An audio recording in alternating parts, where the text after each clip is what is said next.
Hello, grade 10, how are you? In this video, I'm going to explain a new lesson, which is real numbers and powers. But as I usually do, I'm going to make a quick revision for something you have learned last year. So I'm going to start by the revision, then we are going to start by our new lesson. So let us first recall together. So I'm going to make a revision for all the rules of powers and what's the meaning of square roots. And next we are going to define the nth root, and we are going to rationalize the denominator of a fractional expression. So first I'm going to start by the powers, and we are going to remember together what are the properties of powers. Powers, if we are multiplying powers, then we need to keep the same base and add the exponent. So if we are multiplying powers, you have to keep the same base, but you have to add the exponents. So the rule is, if we have x to the power m multiplied by x to the power n, then you keep the base, which is x, and you add the exponents to get m plus n. So that was very easy. So when you multiply powers, you add the exponents. Let us take an example. So we have 2 to the power 6 times 2 to the power 3. You keep the base, which is 2, and you add the exponents to get 6 plus 3, which is 9. Now 2 to the power 9, it's 512.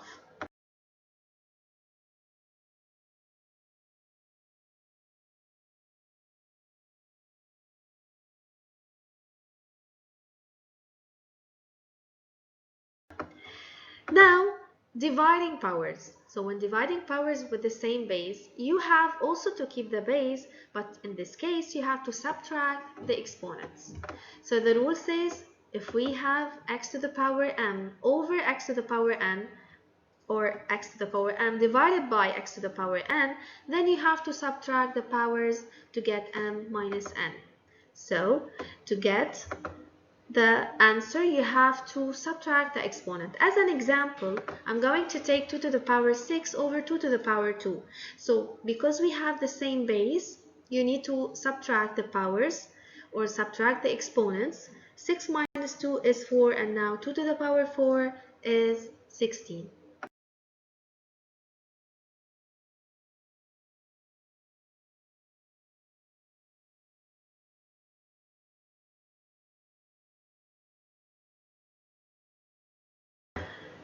Let us do some exercises before I continue.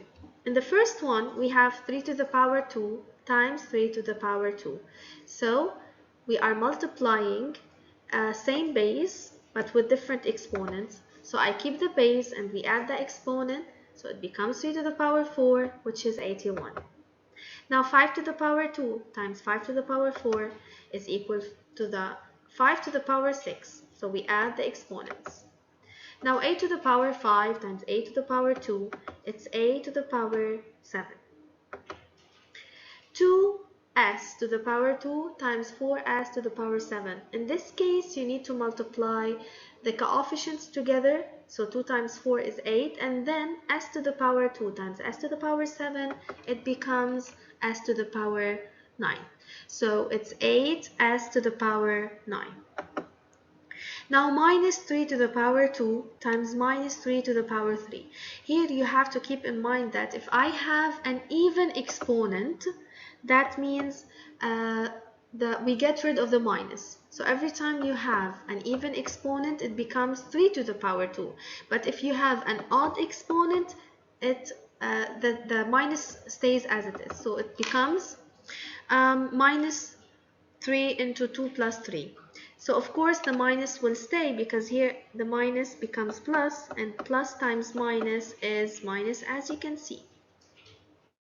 Okay, now in part 6 we have s squared t to the power 4 times s to the power 7 t cubed. As you can see, we solve the same base together, so s with s and t with t.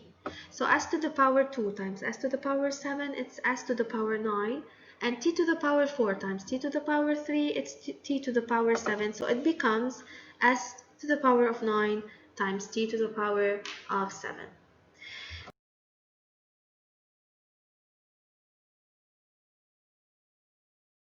Now, In part 7, we have s to the power 12 divided by s to the power 4. So since we have the same base, we need to subtract the exponent. So it becomes s to the power 12 minus 4, which is 8. S to the power 8.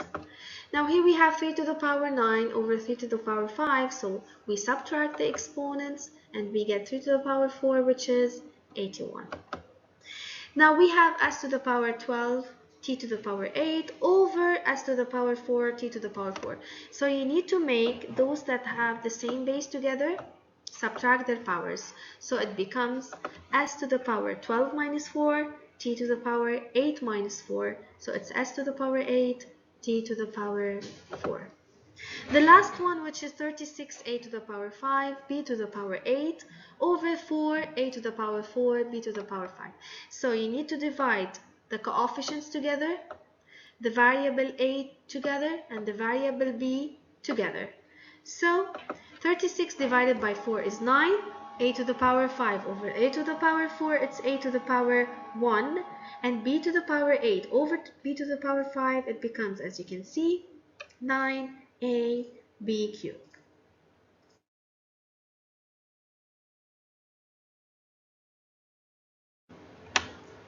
Now power of a power. So suppose you have x to the power m to the power n. So in this case, you need to multiply the exponents by each other.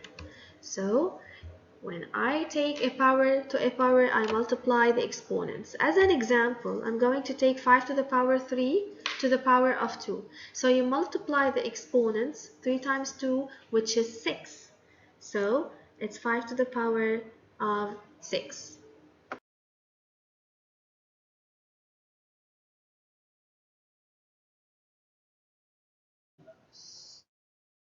Now product law of exponents.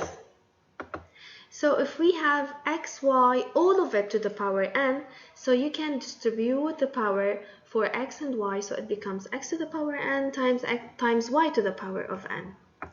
So when I take a power of a product, I apply the exponents or the exponent to all factors of the product. As an example, if you have ab to the power of 2, then it's a to the power 2 times b to the power 2.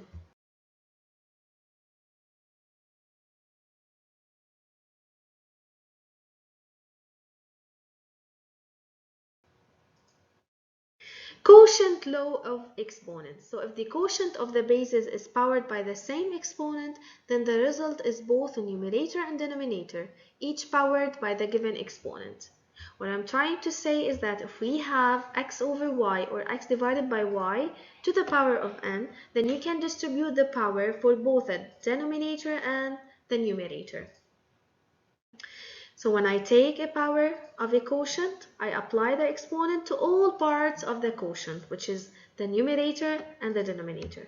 As an example, if you have 2 over 3 to the power of 4, then it's 2 to the power 4 over 3 to the power 4, which is 16 over 81.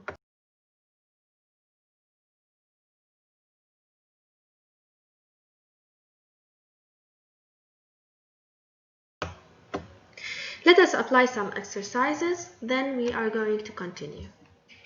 So if we have 3 to the power 2, all of it to the power of 5, then you multiply the exponents, so it becomes 3 to the power of 10. Now a to the power 3 to the power of 4, you multiply the exponents, so it's a to the power of 12. 2a squared cubed, so it's the cube is going to be distributed for the coefficient, which is 2, and for a. So it becomes 8a to the power of 6. 2 squared, a to the power 5, b cubed, all of it squared. So I need to multiply the exponent by every exponent inside the bracket. So it becomes 2 to the power of 4, a to the power of 10, b to the power of 6, which give us 16, a to the power 10, b to the power of 6. Now we have minus 3a squared squared. So it becomes 9a to the power of 4 because the square will remove the minus and then will be distributed for all the others. So 3 squared, it's 9.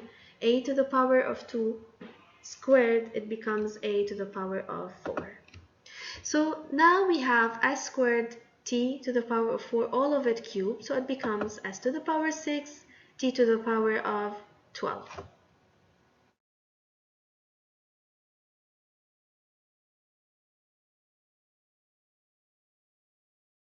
Now we have s over t to the power of 5. So you have to distribute the exponent for the numerator and the denominator. So it becomes s to the power of 5 over t to the power of 5.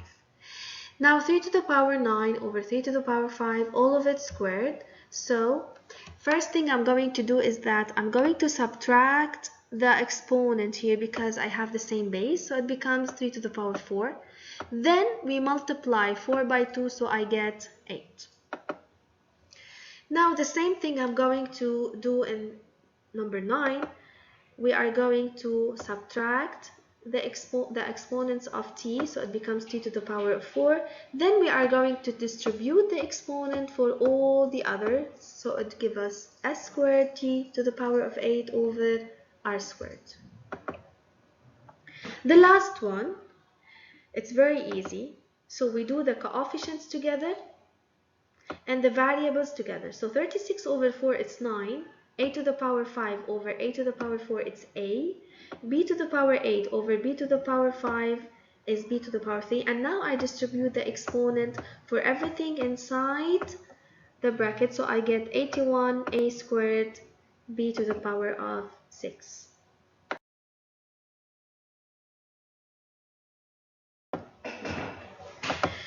And now what if we have negative exponents? So if the base is powered by the negative exponent, then the base becomes reciprocal with the positive exponent. Like if we have x to the power minus m, so since we have minus m, which is a negative exponent, then we have to make the reciprocal of the exponent. So it becomes 1 over x to the power m.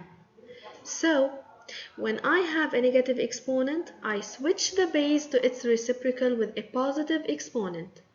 So if we take it to the denominator, it becomes positive. Also, if we have a negative power or negative exponent in the denominator, you take it or you move it to the numerator, so it becomes a positive exponent. So every time you move it from the numerator to the denominator or from the denominator to the numerator, you switch the sign.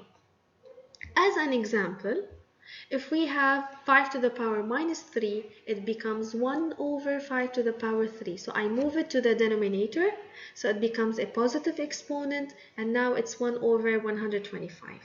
Also, if we have a negative exponent in the denominator, you take it to the numerator, so it becomes positive, as you can see.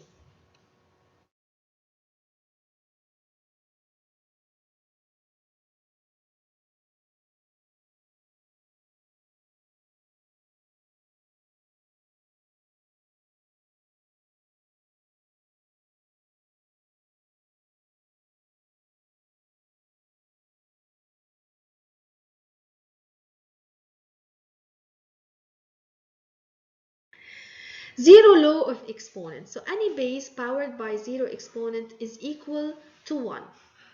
So any base, if you have a 0 as an exponent, the answer will be 1. So 0 factors of a base equals 1. That makes sense because every power has a coefficient of 1. So if you have 5 to the power 0, then it's 1. A to the power 0, it's also 1. 5a to the power of 0 also, it gives us 1.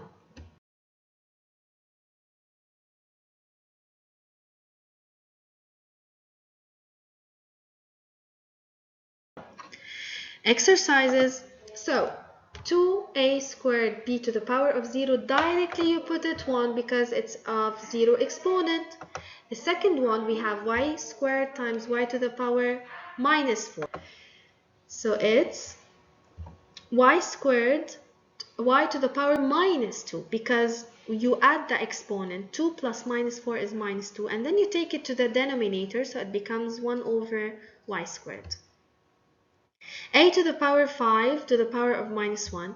The first thing you have to do is to move a to the power 5 to the denominator to have a positive exponent. S to the power of minus 2 times 4 times s to the power of 7. This is 4s to the power 5. You add the exponent because the bases are multiplied by each other. So it becomes 4s to the power of 5. Now 3x to the power minus 2, y to the power 3, all of it to the power minus 4. So you move it like this. First thing you have to do is to distribute the minus 4 for every number inside the bracket. So it gives us 3 to the power minus 4, x to the power 8, y to the power minus 12. Then those that have negative exponents, you move them to the denominator, as you can see, and those that have positive exponents, you keep them in the numerator. S to the power 2, t to the power 4, all of it to the power 0, directly this is 1.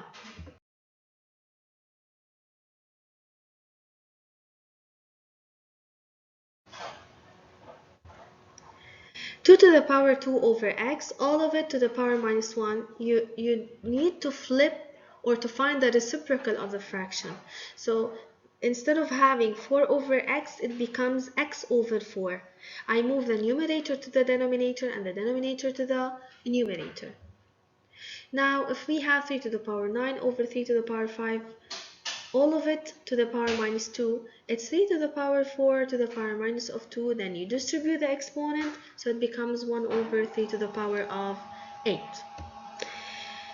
And also in number 9, you first do the same bases together, so you get like this, and then you distribute the power, and now it's of positive exponent because minus 2 times minus 2 is 4, and minus 2 also times minus 2 is also 4.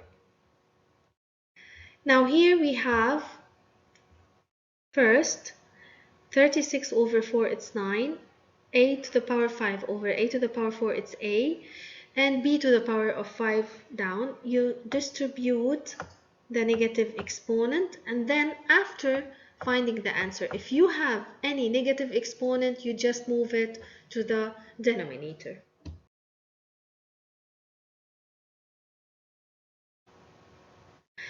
That was everything I need in the powers, and now I'm going to start with square roots. So let us remember together what's the meaning of a square root. Radicals or square roots. A square root of any positive number has two roots. One is positive and the other is negative. If a is a positive number, then radical a is the positive square root of a, and minus radical a is the negative square root of a. Examples. Radical 100 is equal to 10. Minus radical 36 is equal to minus 6. Radical x to the power 8 is equal x to the power of 4. Radical 25 over 49 is equal to 5 over 7.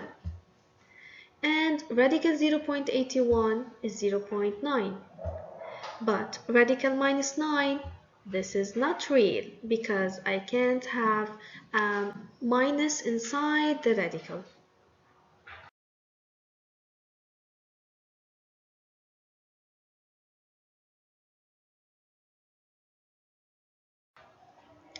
How do I simplify rational expressions? First of all, product rule for square root. So if I have radical a times b, then it's radical a times radical b. Examples. Radical 40, it's actually radical 4 times 10. Radical 4 times radical 10, which is 2 radical 10. Now we have 7 radical 75, so it's 7 radical 25 times 3. 25, I'm going to split radical 25 and radical. So it becomes 7 times 5 radical 3, which is 35 radical 3. Now radical 16x to the power 17, it's radical 16x to the power 16 times x, because if I have an odd exponent, I need to make it even times x to the power of 1. So it becomes 4x to the power 8 radical x.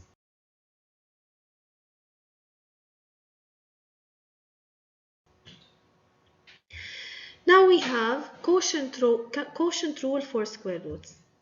So if I have radical a over b, then it's radical a over radical b. So, examples. Radical 16 over 81, it's radical 16 over radical 81, which is 4 over 9. Now radical 2 over radical 25, it's radical 2 over radical 25, which is radical 2 over 5. Now radical 45 over 49, it's radical 45 over radical 49, which is radical 9 times 5, so it's 3 radical 5 over 7.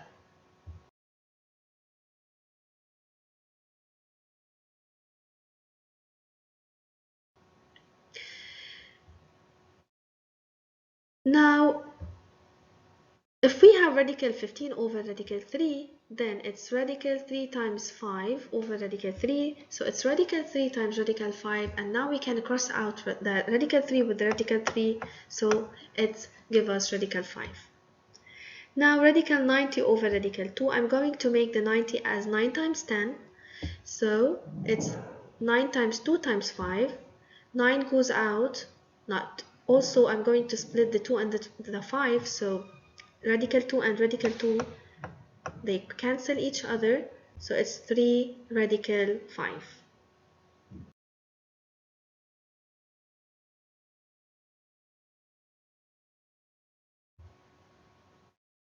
Examples. If I have radical x to the power 11, then it's radical x to the power 10 times x. I split the exponents into two, one even and one odd. So it's x to the power 5 radical x. The same thing in radical 18, x to the power 4.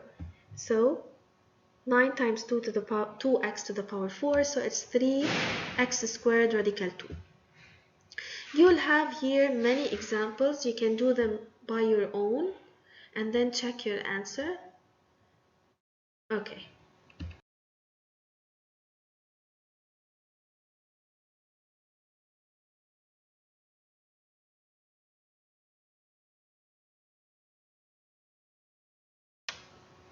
Now what if I'm adding, subtracting, or multiplying radical expressions? So for an example, if we have radical 27 plus radical 75, I need to compose them to get like this. It's 3 radical 3 plus 5 radical 3. In this case, I can add them because I have the same radicals, so I add the coefficient. So 3 plus 5 equals 8 radical 3. The same thing in the second one. You need to decompose or to make the prime factorization of the numbers inside. Then, as you can see, you will get the same radical, and in this case, you can subtract them. So you will get minus 15 radical 5. I advise you always to practice them alone, then check the answers as you can see.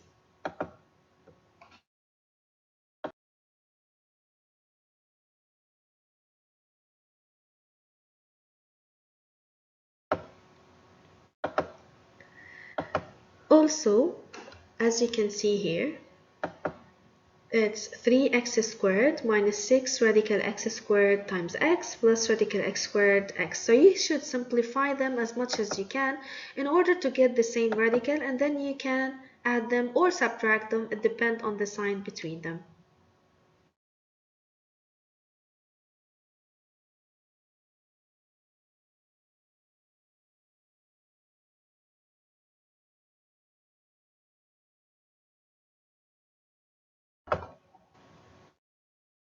Now, how do I solve an equation of the form x squared equals k? We can solve it as you can see. It's x minus 3 into x plus 3, so we take every factor alone equals to 0. So the solutions, the set of the solution is minus 3 and 3. But what if I have a number which I can't find its square root? What do? We are going to see.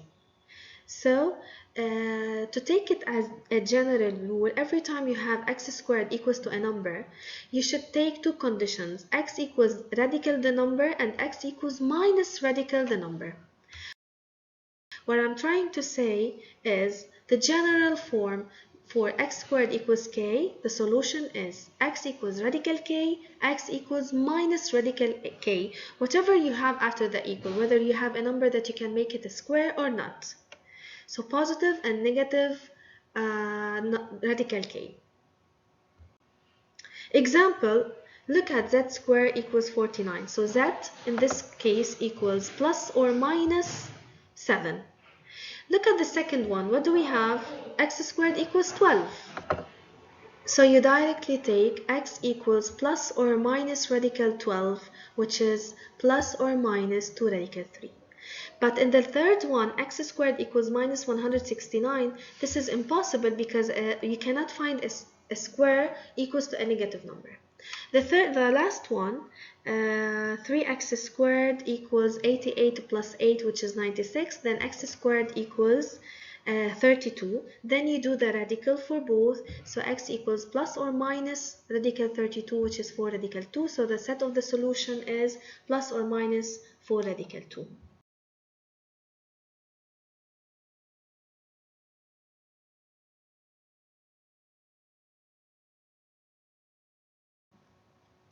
Now the last form, which is x plus b squared equals k, the same thing you are going to do. So you take p minus 4 equals radical 3, p minus 4 equals minus radical 3. So the set of solution is p equals 4 plus radical 3, p equals 4 minus radical 3. So the set of solution is 4 plus or minus radical 3.